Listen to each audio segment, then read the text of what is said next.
Hello बच्चों, today we will start our first chapter which is from the book honeycomb class 7th। और हमने इसकी एक part जो फर्स्ट पार्ट था उसकी वीडियो ऑलरेडी अपलोड की हुई है चैनल में। आज हम यहाँ इसका सेकंड पार्ट पढ़ेंगे। इसके सेकंड पार्ट से ही हम चैप्टर स्टार्ट करेंगे।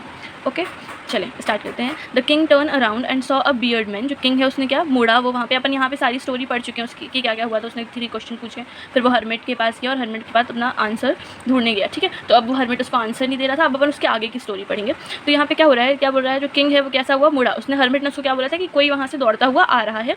तो किंग क्या हुआ, टर्न हुआ और उसने क्या देखा, एक बियर्ड मैन। बियर्ड मतलब क्या होता है, दाढ़ी। ऐसा इंसान जिसकी दाढ़ी, आप यहाँ पे पिक्चर में भी देख सकते हो, ये कैसा है, दाढ़ी वाला इंसान है। ठीक है, beard man running towards them. उन्होंने क्या देखा कि एक बियर्ड मैन था और उनकी तरफ वो दौड़ता हुआ आ रहा था। His hand was pressed again his stomach. वो क्या कर रहा था, अपने ही हाथों से अपने स्टमक को बार बार दबा रहा था। From which blood was flowing, जिससे क्या हो रहा था, ब्लड फ्लो हो रहा था। मतलब जैसे अपन को कोई चीज चोट लग जाती है तो अपन उसको प्रेस करके रखते हैं, सिमिलरली उसको क्या हुआ था, स्टमक में कोई कुछ लगा होगा उसको, और उसने क्या किया था, उसको प्रेस करके रखा हुआ था। वहाँ से क्या होता था, ब्लड बाहर निकल रहा था। When he reached the king he fluttered and failed on the ground. और जैसे ही वो किंग के पास पहुंचा, वो क्या हुआ, उसके पास रुका और एकदम से ग्राउंड में गिर गया, मतलब ज़मीन में उसने गिर गया। उसका जो कंसंट्रेशन था वो वहाँ पे एकदम लूज़ हो गया। The king and the hermit removed the main cloth. और जो किंग थे और हर्मिट था, किंग ने और हर्मिट ने क्या किया, उसके क्लॉथ से रिमूव करे and found a large wound on his stomach. और उन्होंने क्या देखा कि उसके स्टमक में एक बहुत बड़ा सा चोट का निशान था।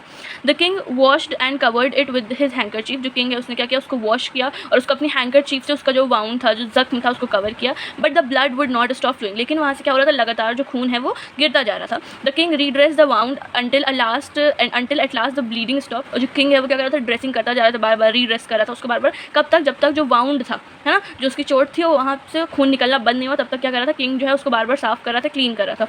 The man felt better and ask for something to drink. जब किंग जो बियर्ड मैन था उसको थोड़ा सा सही लगा, जब उसने किंग ने सारा चीज़ें सब वाउंड उसका भर दिया, उसको वो सही लगा।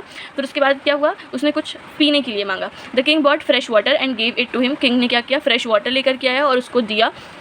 Bye this time the sun had set and the air was cool. और इस टाइम तक जो सन है वो क्या हो गया था, सेट हो गया था, मतलब शाम का टाइम हो गया था। और जो हवाएं हैं वो कैसी होने लगी, ठंडी ठंडी चलने लगी। The king with the hermit help carried the wounded man into the hut and led him on the bed. अब क्या, किंग जो था वो हर्मिट की हेल्प के साथ क्या किया, जो वाउंडेड इंसान था, मतलब वही बियर्ड मैन, उसको क्या किया, अपने ऊपर कैरी किया और कहाँ पे ले गया, हट में ले गया और वहाँ पे उसको बेड में लेटा दिया उसने। The man closed his eyes and ले क्वाइटली। जो मैन था उसने क्या किया, अपनी आंखें बंद की और शांति से वो लेट गया। The king tired by his work and the work he had done. और जो किंग था वो बहुत ज़्यादा थका हुआ था क्योंकि उसने पूरा दिन काम किया था और वो टहल रहा था और उसकी भी हेल्प की उसने, जो बियर्ड मैन थी। Lay down on a floor. जैसे ही वो क्या हुआ, फ्लोर में लेटा and sleep through the night. और क्या हो गया, तुरंत ही जैसे ही मतलब वो ज़मीन पे लेटा, तुरंत ही वो क्या गया, सो गया और पूरी रात वो सोता रह गया। When he अवोक it was several minute before he could remember. और जैसे ही वो उठा, और वो कुछ ही टाइम था जब वो मतलब याद कर रहा था, जैसे अपन उठते हैं थोड़ा टाइम लगता है ना, हाँ, होश में आने के लिए, सिमिलरली वो भी यही कर रहा था। वेयर ही वॉज और who the stranger beard man laying on the bed was. वो ये मतलब ये सारी चीज़ें ध्यान कर रहा था कि ये कौन स्ट्रेंजर मैन है जो कि लेटा हुआ है, बियर्ड मैन है। ठीक है, तो वो बियर्ड मैन क्या बोल रहा है अब यहाँ पे, forgive me said the beard man in a week voice. जो बियर्ड मैन था वो बहुत ही धीमी आवाज़ में वो क्या बोल रहा है किंग से कि प्लीज़ मुझे माफ़ कर दीजिए, forgive me. When he saw the king was awake. जैसे उसने क्या देखा कि किंग जो है वो क्या हो चुका है, जग चुका है। I do not know you and have nothing to forgive you for, said the king. King ने क्या बोला कि I do not know you, मैं तुमको नहीं जानता हूँ, और nothing to forgive you मतलब मेरे पास ऐसा कोई भी, मतलब अब अपन किसी को नहीं जानते तो हमें थोड़ी मालूम है किसी से क्या गलती हुई है, वो किस चीज़ के लिए माफ़ी मांग रहा है। तो वो क्या बोल रहा था कि ऐसी कोई बात नहीं है माफ़ी मांगने वाली। said the king, you do not know me। अब वो क्या बोल रहा था, जो बियर्ड मैन था, कि तुम मुझे नहीं जानते हो, मतलब आप मुझे नहीं जानते हो, but I know you, पर मैं आपको जानता हूँ। I am the enemy of yours, मैं क्या हूँ, मैं आपका दुश्मन हूँ। who's your revenge on you, जो कि क्या चाहता था, कि मैं चाहता था कि आपसे मैं बदला ले सकूँ। because you put my brother to death, क्यों, क्योंकि आपने मेरी भाई जो है उसको क्या किया था, डेथ तक पहुँचाया था, मतलब उसको मारा था। and sneeze my property, और मेरी प्रॉपर्टी को हथिया लिया था। I knew you have gone alone to see that hermit, I made up my mind to kill you or you way on your way home। क्या बोला है कि मैंने पूरा ये मतलब माइंड में अपनी स्ट्रेटेजी बना ली थी कि मैं आज तो आपको मार के रहूँगा, और मैं इसके लिए आपके जो महल था, आपका घर था, वहाँ पे क्या कर रहा था, वेट भी कर रहा था।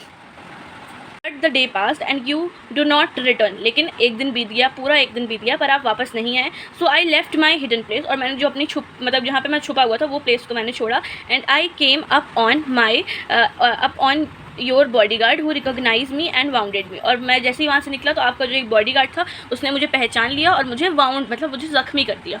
ठीक है, I escape from him but I should have died if you have not dress my wound. मैं वहाँ से भागा, लेकिन मैं मर जाता अगर आप मेरी जो वाउंड की मतलब ख्याल नहीं रखते, अगर आप मेरी पट्टी वगैरह नहीं करते तो मैं क्या होता वहाँ पे मर जाता। I wish to kill you and you have save my life, मैं चाहता था कि मैं आपको मारूँ पर आपने क्या किया, आपने मेरी ही लाइफ बचा ली। Now if I live I will serve you as the most faithful servant and will order my son to do the same, forgive me. अब क्या बोलता, अगर मैं मतलब मेरी लाइफ आगे कंटिन्यू रही तो मैं क्या करूँगा, मैं आपका सबसे अच्छा सर्वेंट बन के दिखाऊँ, सबसे फेथफुल, मतलब जिसमें आप सबसे ज़्यादा विश्वास कर सके, जो लॉयल हो, है ना, सच बोलता हूँ हमेशा, तो मैं सबसे फेथफुल रहूँगा। और क्या करूँगा, अपना जो मेरा बच्चा है, मतलब मेरा जो लड़का है, मैं उसको भी, जो मेरा सन है उसको भी मैं यही ऑर्डर दूँगा कि वो भी क्या है आपके साथ फेथफुल रहे और मुझे आप माफ कर दीजिए। The king was very happy to have made peace with his enemy enemy so easily. जो किंग था वो बहुत ज़्यादा खुश था क्योंकि उसने अपनी एनिमी के साथ मतलब सुलह कर ली थी, है ना, and to have won him over as a friend. और उसको क्या किया था, मतलब उसका दिल जीत लिया था कैसे, एक अच्छे दोस्त के जैसे बन करके। He not only forgive him but said he would send his servant and his own doctor. उसने सिर्फ उसको माफ नहीं किया, मतलब किंग ने बाउंडेड मैन था, उसको माफ नहीं किया। उसने क्या बोला कि मैं अपना एक सर्वेंट और अपना खुद का पर्सनल डॉक्टर आपके पास भेजूंगा जो क्या करेंगे, आपका ख्याल रखेंगे। He promised to give back the men his property। और उसने क्या प्रॉमिस किया कि जो भी तुम्हारी प्रॉपर्टी है उसको क्या करूंगा, मैं तुमको वापस दे दूंगा। Leave the wounded man। The king went out of the hut and looked around for the hermit। और जैसे ही जो wounded man था वो बाहर निकला अपने घर से और क्या करने लगा, hermit को आजू बाजू देखने लग गया। Before going away he wished once more to get answers of his question। अब क्या कर रहा था वो, hermit को बाहर जाकर के देख रहा था, तो पूछ रहा था hermit को, वो क्या चाहता था, वो चाहता था कि वो वहाँ से निकलने से पहले hermit से एक बार वापस से अपने जो सारे क्वेश्चंस थे उसके आंसर्स पूछ ले। The hermit was on his knees showing seed in the beds that had been dug the day before। जो hermit था वो क्या कर रहा था, अपने घुटने के बल बैठा हुआ था और वो अपना जो उसने बेड बनाया हुआ था, लोगों ने एक दिन पहले उस पर क्या कर रहा था, सीड डाल रहा था। The king went up to the hermit and said for the last time I beg you to answer my question Weissman. और जो किंग था वो hermit के पास गया और उसने क्या बोला कि मैं तुमसे लास्ट टाइम पूछ रहा हूँ, तुमसे मतलब ऐसे बोल रहा हूँ, भीख मांग रहा हूँ कि प्लीज़ मुझे मेरे क्वेश्चन के आंसर्स तो बता दो।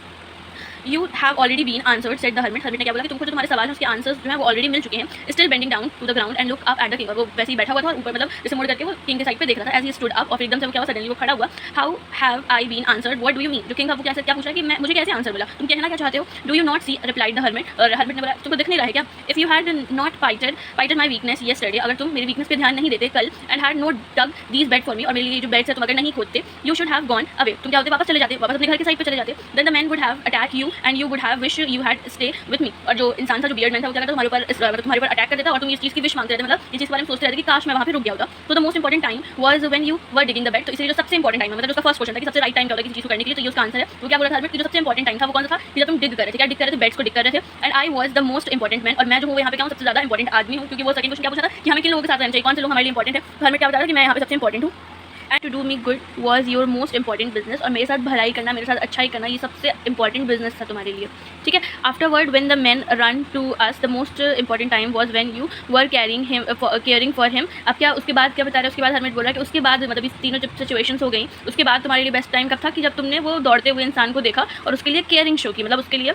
And I was the most important man and to do me good you was your most important business. और मैं जो था वो सबसे इंपॉर्टेंट इंसान था और मेरे साथ भलाई करना सबसे अच्छा बिजनेस था तुम्हारे लिए। आफ्टरवर्ड जब ये सारी चीज़ें हो गई, when the man run to us. और जैसे ही वो जो इंसान था वो हमारी तरफ दौड़ के आ रहा था, the most important time was when you were caring for him. और उसमें सबसे इंपॉर्टेंट टाइम क्या था, कि तुम जब उसका ख्याल रख रहे थे, उसके लिए केयरिंग शो कर रहे थे। Because if you had not dressed his wound he would have died without having made peace with you. और अगर तुम उसकी वाउंड्स वगैरह नहीं भरते, उसकी ड्रेसिंग नहीं करते, उसका जो जख्म उसको साफ नहीं करते, तो वो क्या होता, वो मर जाता बिना तुम्हारे साथ सुलह करे, है ना। So he was the most important man. इसलिए तुम मतलब वो जो है वो क्या है, वो सबसे इंपॉर्टेंट इंसान था यहाँ पे। And what you did for him was the most important business. और जो तुमने उसके लिए किया वो क्या है, वो सबसे इंपॉर्टेंट बिजनेस है।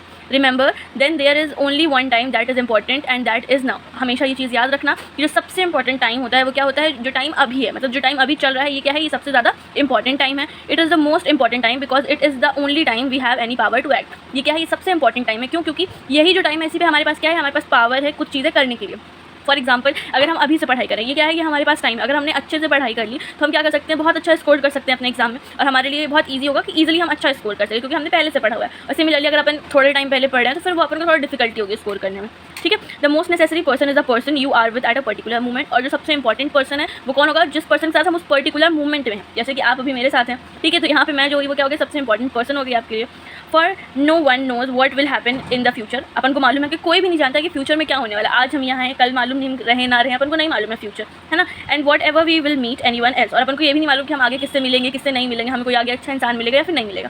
The most important business is to do that person good. और सबसे इंपॉर्टेंट बिजनेस है वो क्या है, लोगों के साथ भलाई करना, लोगों के साथ अच्छाई करना। Because we were send into the world for that purpose alone. क्यों, क्योंकि हम इस दुनिया में भेजे ही गए हैं कुछ ना कुछ पर्पज़ के साथ, कुछ ना कुछ भलाई करने के लिए, है ना। फिर यही हमारा आगे जाकर के टेस्ट होगा। ओके, तो आई होप कि आपको ये जो चैप्टर है ये बहुत अच्छे से समझ आया होगा। और अगर आपको कोई भी डाउट हो तो आप फ्रीली कमेंट सेक्शन में पूछ सकते हैं। Thank you. Don't forget to like, comment and share.